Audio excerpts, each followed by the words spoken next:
Company की मालकिन पहले दिन ऑफिस आई तो देखा कि एक गर्भवती महिला कर्मचारी चुपके से दूध पी रही है। अपने पति की कंपनी को अच्छे से संभालने के लिए उसने तुरंत उसे कामचोर बताकर कंपनी से निकालने का फैसला किया। लेकिन चालाक लड़की ने कभी सोचा भी नहीं था कि वो गर्भवती औरत न सिर्फ कंपनी की अहम सदस्य है बल्कि असली मालकिन की सबसे अच्छी सहेली भी है।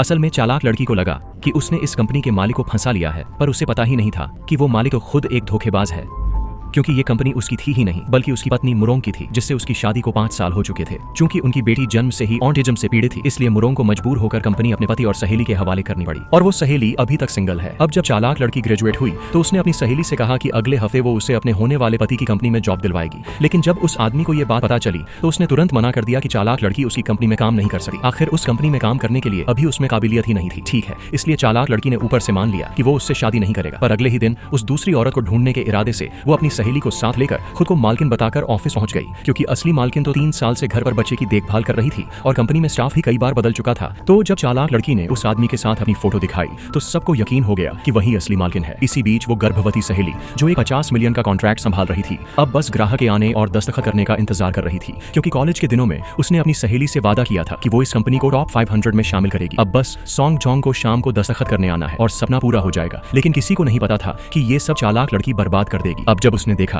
कि उसके बॉयफ्रेंड की कंपनी में एक गर्भवती महिला है तो उसने गुस्से में दूध गिरा दिया और उसे कामचोरी के आरोप में निकालने की कोशिश करने लगी। ग्रुप की वाइस प्रेसिडेंट को लगा कि यह ग्रुप की ओर से किया गया कोई आधिकारिक बदलाव है। उसी वक्त कंपनी के नए सुपरवाइजर वेन शेंग का कॉल आया। जब उसे बताया गया कि चालाक लड़की ही कंपनी की मालकिन है तो उसने तुरंत सभी कर्मचारियों को वहां से हटा दिया। इधर शेन यू ने भी असली मालकिन को कॉल किया ताकि सच्चाई पता चल सके, लेकिन वो महिला बच्चे की देखभाल में इतनी व्यस्त थी कि फोन देखने का समय नहीं मिला। अब तो ग्राहक आने ही वाला है कॉन्ट्रैक्ट साइन करने, अगर उसे निकाल दिया गया तो क्या होगा। सुपरवाइजर खुद भी काफी चालाक था, तो सच्चाई जानने के लिए उसने उस आदमी को कॉल कर दिया। अगला पार्ट देखने के लिए कमेंट करें।